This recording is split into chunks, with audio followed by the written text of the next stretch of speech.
Hi again. Thought we'd talk about procrastination today while I'm here in Edinburgh in Scotland. And I just want to start off here by saying I'm no different to you, mate. Like, I have days or weeks where I'll put things off till the last minute, just like everybody else. Where that kind of, the little devils on the shoulder in the cashmere sweater whispering that it's okay to put things off. It's okay to delay, that you have all the time in the world. But the truth is, I think we both know that she's deceiving us, isn't she? She's leading us down a path that ends in chaos, missed opportunities, and a life where you're forever chasing the ticking clock. She's a sweet, seductive mistress. She promises comfort, but all she's really offering is a cup of regret with a side of guilt, isn't she? It's mad, isn't it? Like, our brains will find a million reasons to do it later, and we really genuinely believe ourselves, don't we? Like, we really believe that as soon as we're done watching those important cat videos on YouTube, we'll get to work. And even while we're promising ourselves, we're still fully aware that this is the same reason that we haven't got things done in the past. It's history repeating itself, but we promise ourselves, don't we? We're like, oh, but this time it'll be different. This time we tell ourselves that the guilt of not doing it is going to make us do it. And then we go back to YouTube. I'd even bet that some procrastinators could be listening in on this conversation as a way to procrastinate.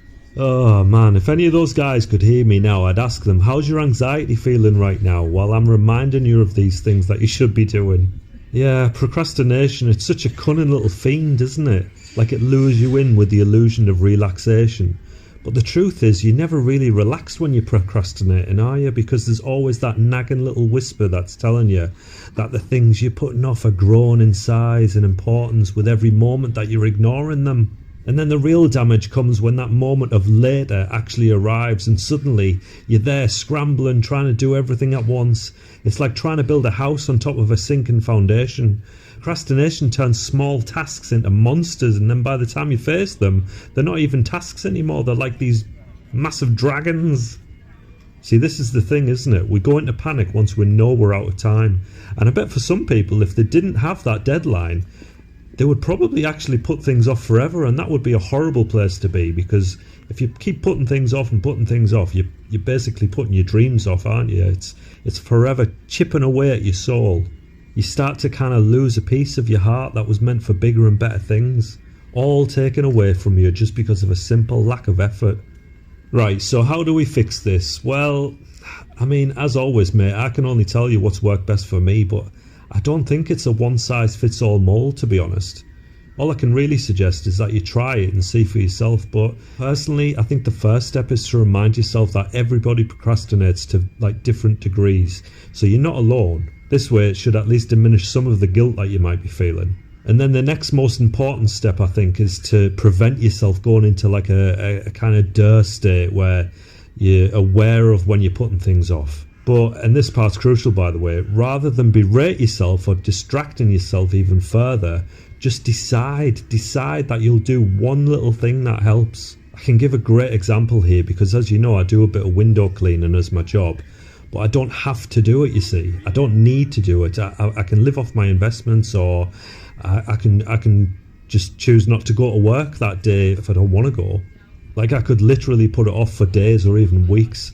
So what I like to do on those days when I just can't be bothered is I say, okay, I'll just do an hour. And I fully mean it, like that is my plan. But this is the wonderful thing about momentum, right? Once you just take that first step at getting things done, there's like a kind of like a snowball effect starts to take place. You start to zone everything else out and your focus is on the task at hand. I think you become more and more immersed, like in the flow of the work as the clock ticks by.